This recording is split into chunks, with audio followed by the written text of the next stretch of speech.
Welcome into Atlanta Falcons today. I am Tom Downey. Today's show is a look at some cut candidates for the Atlanta Falcons. The offseason is here. Falcons are in decent shape, especially compared to previous years with their salary cap situation, but we see cut candidates every single year. So we're going to break down a bunch of names, but first, a different way to free up salary cap space is to make some adjustments with contracts. The Falcons did that with Jake Matthews. On the final day to do so to take advantage of 2022 cap space, the Falcons took $7 million of Jake Matthews' 2023 roster bonus and put it onto this season. That creates $4.2 million of cap space. As a result, Atlanta is now poised to have roughly $70 million in salary cap space. Crazy what happens once the Matt Ryan contract comes off the book. So they will be able to, if they so choose, to spend aggressively in free agency. I do think, by the way, the move to put Matthews' roster bonus means he's probably not going to go anywhere. Now, crazy stuff happens, but I doubt it. So we're going to break down 7 players who could be cut by the Falcons. I'm not advocating for all 7 guys to be cut, but these are names you at least have to have the conversation about and would actually save you something resembling real money. The most obvious name at the front, that is Marcus Mariota, the suddenly disappeared backup quarterback for the NFL Falcons. Began the year as the starter, was replaced by Desmond Ridder. I don't really want to pay a backup $14.5 million. That is his cap hit in 2023. Atlanta saves $12 million if, and frankly, when they cut Mariota. A lot of questions of whether or not Mariota quit on the Falcons. I think you suddenly have a knee issue and you disappear when the rookie quarterback could probably use your vet mentor leadership. Yeah, I think he quit on the Falcons. Even if he was still there, I was still going to cut Marcus Mariota. I don't need to pay him. And when I save $12 million, shoot, man, that's a potential starting offensive lineman I can sign with that amount of money. So I'm not bringing back Mariota. Well, maybe it's a backup lineman or a decent lineman, and I sign a new backup QB anyway. So what do you guys want to do when it comes to Mariota? Do you want to cut him? Y for yes, N for no. I think it's pretty obvious, but go vote for me in the comments section, Y or N. While you're down there, please make sure you guys are subscribed. This is where we thrive here at Chat Sports. The offseason, sometimes it's way more entertaining than the actual regs. It's not quite as bad as the NBA is from that standpoint. But we're going to have a lot of fun. So make sure you guys are subscribed at youtube.com/FalconsTV. Free videos all offseason long. Draft, trades, free agency, you name it, we're going to hit it. The next cut candidate is one that I'm going to preface immediately. I'd probably keep him. He can still be, and I think still is, a starting caliber cornerback when he is healthy. Now, there were some up and downs this year for Hayward. He's not a great tackler. The injuries are concerned. $7 million cap hit in 2023. The Falcons would say $5 million if they cut him. So maybe it's a scenario where there's a different corner you want in free agency and you go sign him and then cut Hayward, or you have your eyes on a corner in the draft. Probably go front 4, or I guess front 5, whatever, but that's fine. Hayward is still a solid player, and the Falcons did miss him when he went down with that injury, and it kind of impacted them.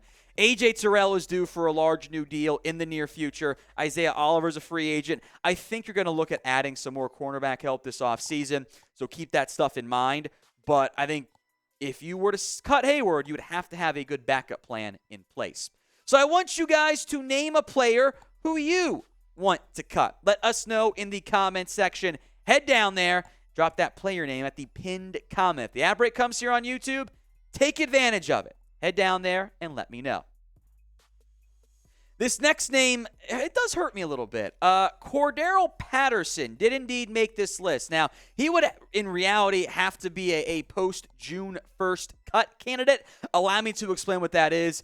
You take the dead money you already owe the player, and space it out over 2 years as opposed to just the 1 season. Now, Patterson was still efficient this year, but Tyler Algier did emerge as a better option as RB1, although Patterson did still have 4.8 yards per carry. You save $4.25 million if you were to cut him after June 1st. He is, technically speaking, as a rusher at least, coming off his most successful season, 4.8 yards per carry. 695 yards is a career high. Massive drop-off, though, as a receiver from 548 yards to 1,222. And if you would ask like the non-Falcons fans out there, it'd be like, which rookie running back ran for 1,000 yards? And I think it would take them a while to guess correctly that Tyler Algier actually did do that. Going for 135 in the final game certainly helps you in that area. But if you trust Algier to be RB1, do you want to pay RB1B or RB2 the $5 million you could save? I'm not so sure. I think you should consider it. I'm also fine if you just say, yeah, we'll ride with CPAT for one more year. So what would you guys do? C for cut Cordarrelle Patterson or K for keep? You know the drill. Get those votes in for me in the comments section. When you see teams with a bunch of cap space, it normally means there aren't that many great options for cut candidates, which is a good thing. And that's why we have Matt Hennessy on this list. I think he's a viable option as a backup offensive lineman. Maybe you could rather look late in the draft for depth. He's a prime trade candidate, I think, as well. $1.45 million cap hit in 2023, $1.2 million in the event you chose to cut Hennessy, who offers you some center guard flexibility from that standpoint there.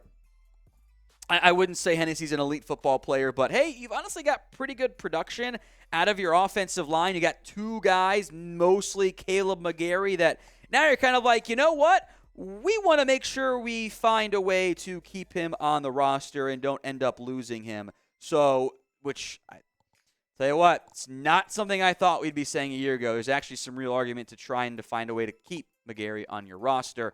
So if saving the $1 million helps you do that, consider it, but it's tough to find backup, reliable offensive linemen. I think Hennessy can be that. You save over $1 million, I want to mention him. I think I'd lean toward keeping him, though, myself. Now, today's show is made possible by BetUS. Head over to chatsports.com/betfalcons. That's chatsports.com/betfalcons. You got the logo on there, by the way, there, if you want to pop it off real quick. Thank you. Chatsports.com/betfalcons. $100 down minimum gets you the 125% deposit bonus when you use promo code Falcons125. So if you want to bet on playoffs, there would be a ton of free agency draft props as well. Do it with our sportsbook partner, BetUS. Chatsports.com/betfalcons. Promo code Falcons125. This is one of the most obvious ones out there. Now, it also is a situation, these next couple names might be players you don't cut immediately and you wait until, August, September. Devonte Moffett has a $1.01 million cap hit, and if you're going, wait, he was on the team? Yes, he was. I know that's very strange. You save every single cent when you cut him. I don't really see any major value to keeping him on the roster at this stage. I mean, you're talking a guy with 10 career tackles who does offer you some special teams value, but even with the Browns last year, he was just kind of a journeyman. He's played, doing math here, 17 career games, got 10 tackles. That's just, I don't find it valuable. Bye-bye. This is a name that I know Falcons fans might be wishing to forget, Jalen Mayfield. Now, it would require you to admit, man, we messed up really bad. He can play some guard. He can play some tackle. He kind of bounced around both from Michigan to Atlanta. $1.42 million cap hit this year. You save less than $850,000 if you cut him now. If you make him a post-June 1st cut, either do it after or designate him as such, you save $1.13 million. Maybe you can find a trade partner. Unfortunately for Jalen Mayfield, even before his injury this year, he's been bad. This is really the 2021 campaign. Got every start at left guard, and he got worked. And you typically see more sacks allowed at tackle than you do guard. Maybe you try putting him back at tackle and see if that can be a fix. But, he was always a tweener coming out of Michigan. I think it's a matter of when, not if, the Falcons dump Mayfield. Might not be for a year, but that's someone I think you kind of shop around draft time. One more cut candidate. Yep, it's Felipe Franks. At some point, and this is, again, probably more of a roster cut-down move, but I want to put him on here since he's a somewhat notable name and save almost $1 million by cutting him. You're going to dump Franks. Stop trying to chase the Taysom Hill Dragon is my advice, because that's not going to go well. Also, I don't see Hill as being all that valuable, frankly, to an NFL team.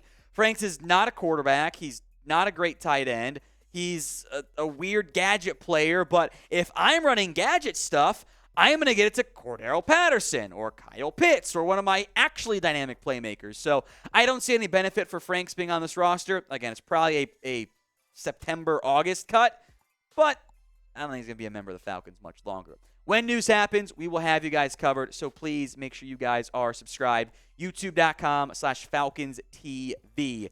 Hit that big red button or the black and white button if you're on the updated user interface version of YouTube. It's all free. When you subscribe, you'll get daily videos.